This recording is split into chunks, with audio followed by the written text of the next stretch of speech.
Welcome to the Bible in a Year, Old and New Testament Bible Reading Plan for 2025, Audio Edition. July 28th, Psalm 53, 54, and 55, Acts chapter 27, verses 26 to 44. Psalm chapter 53. For the choir director, a meditation, a psalm of David.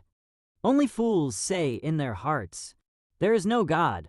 They are corrupt, and their actions are evil. Not one of them does good. God looks down from heaven on the entire human race. He looks to see if anyone is truly wise, if anyone seeks God. But no, all have turned away. All have become corrupt. No one does good, not a single one. Will those who do evil never learn? They eat up my people like bread, and wouldn't think of praying to God. Terror will grip them. Terror like they have never known before. God will scatter the bones of your enemies. You will put them to shame, for God has rejected them. Who will come from Mount Zion to rescue Israel? When God restores his people, Jacob will shout with joy, and Israel will rejoice. Psalm 54. For the choir director, a psalm of David, regarding the time the Ziphites came and said to Saul, "We know where David is hiding," to be accompanied by stringed instruments. Come with great power, O God, and rescue me. Defend me with your might. Listen to my prayer, O God. Pay attention to my plea. For strangers are attacking me. Violent people are trying to kill me. They care nothing for God. Interlude. But God is my helper. The Lord keeps me alive. May the evil plans of my enemies be turned against them. Do as you promised and put an end to them. I will sacrifice a voluntary offering to you. I will praise your name, O Lord, for it is good, for you have rescued me from my troubles and helped me to triumph over my enemies. Psalm 55. For the choir director, a psalm of David, to be accompanied by stringed instruments. Listen to my prayer, O God. Do not ignore my cry for help. Please listen and answer me, for I am overwhelmed by my troubles. My enemies shout at me, making loud and wicked threats. They bring trouble on me and angrily hunt me down. My heart pounds in my chest. The terror of death assaults me. Fear and trembling overwhelm me, and I can't stop shaking. Oh, that I had wings like a dove. Then I would fly away and rest. I would fly far away, to the quiet of the wilderness. Interlude. How quickly I would escape, far from this wild storm of hatred. Confuse them, Lord, and frustrate their plans. For I see violence and conflict in the city. Its walls are patrolled day and night against invaders. But the real danger is wickedness within the city. Everything is falling apart. Threats and cheating are rampant in the streets. It is not an enemy who taunts me. I could bear that. It is not my foes who so arrogantly insult me. I could have hidden from them. Instead, it is you, my equal, my companion and close friend.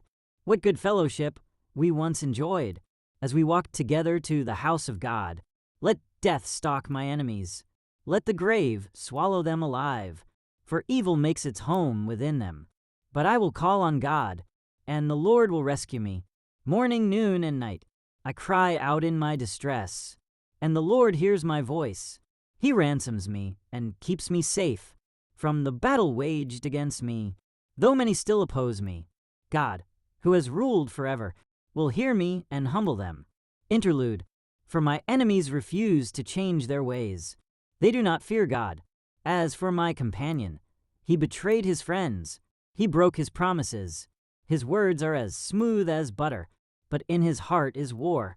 His words are as soothing as lotion, but underneath are daggers.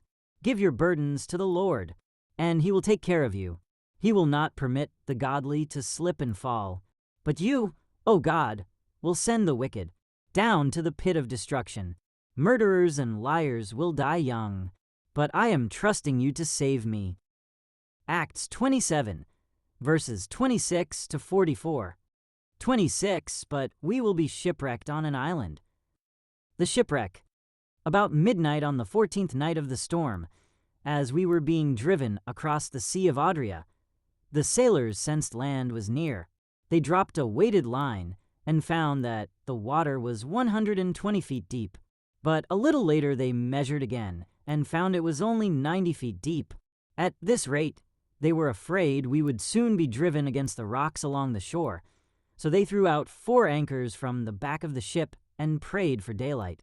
Then the sailors tried to abandon the ship. They lowered the lifeboat as though they were going to put out anchors from the front of the ship. But Paul said to the commanding officer and the soldiers, "You will all die unless the sailors stay aboard." So the soldiers cut the ropes to the lifeboat and let it drift away. Just as day was dawning, Paul urged everyone to eat. "You have been so worried that you haven't touched food for 2 weeks," he said. "Please eat something now for your own good, for not a hair of your heads will perish." Then he took some bread, gave thanks to God before them all, and broke off a piece and ate it. Then everyone was encouraged and began to eat, all 276 of us who were on board. After eating, the crew lightened the ship further by throwing the cargo of wheat overboard. When morning dawned, they didn't recognize the coastline, but they saw a bay with a beach and wondered if they could get to shore by running the ship aground. So they cut off the anchors and left them in the sea. Then they lowered the rudders, raised the foresail, and headed toward shore. But they hit a shoal and ran the ship aground too soon. The bow of the ship stuck fast, while the stern was repeatedly smashed by the force of the waves and began to break apart.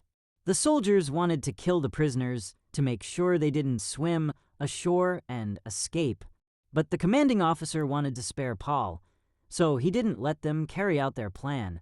Then he ordered all who could swim to jump overboard first and make for land. The others held on to planks or debris from the broken ship, so everyone escaped safely to shore. Thank you for joining as we read through the Bible in 1 year. This has been day 209.